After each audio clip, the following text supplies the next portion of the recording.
Most of us know this version of Simon Cowell, the untouchable, hypercritical judge sitting behind a desk, the ruthless music industry mogul who builds pop empires with a simple yes or no.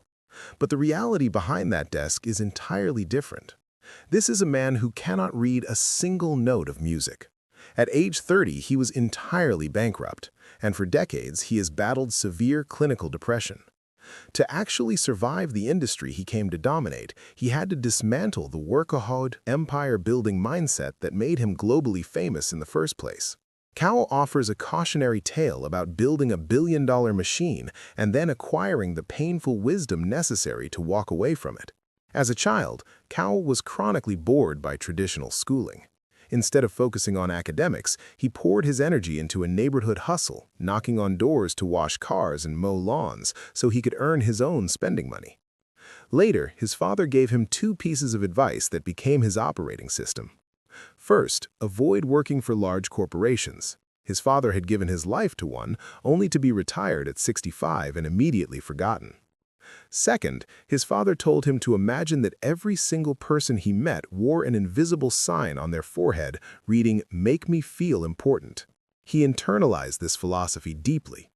Throughout his career, he made it a point to treat the lowest-level production assistants and the people getting coffee with the exact same respect and attention as the studio executives. This baseline of radical respect, combined with a deep-seated aversion to corporate hierarchy, would ultimately matter more than any technical understanding of music. At 17, he took a job at the absolute bottom of the industry, the EMI postroom.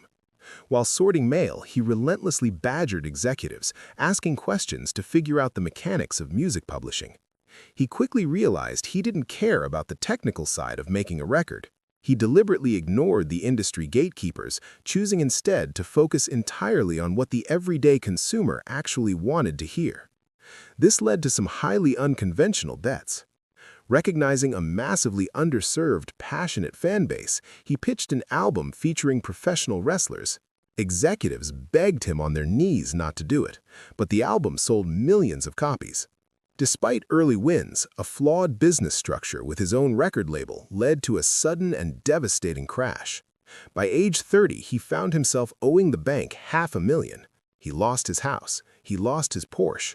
With exactly 5 coins left, he was forced to move back into his childhood bedroom with his parents.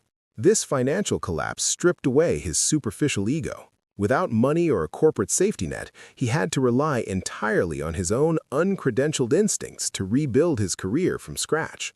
He eventually scaled his rebuilt career to an absolute peak by packaging rejected solo artists into consumer juggernauts. The most successful outcome of this strategy was the band One Direction.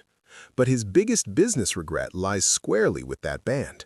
He naively failed to secure ownership of the name, meaning the band members each took a percentage, effectively stripping him of ultimate control over his most valuable creation. Maintaining this staggering level of global industry dominance required a severe personal toll. He developed an obsessive routine, operating on a relentless grind and working straight through until 7 in the morning every single night. This extreme labor was no longer driven by passion or ambition. It became a dangerous coping mechanism to fill an expanding internal void. The obsessive pursuit of the market turned him into what he described as a vampire. He slept all day and worked all night in isolation. That breaking point arrived through a profound clash of triumph and tragedy. He received the news of his father's sudden death at the exact moment his boy band Westlife hit #1 on the charts. When his mother later passed away, the devastation was finalized. In the face of losing his parents, his accumulated wealth, his chart success, and his entire empire suddenly felt utterly meaningless. The cycle finally shifted with the birth of his son Eric, an event that reintroduced pure joy into a bleak, nocturnal existence. Then came a physical shock.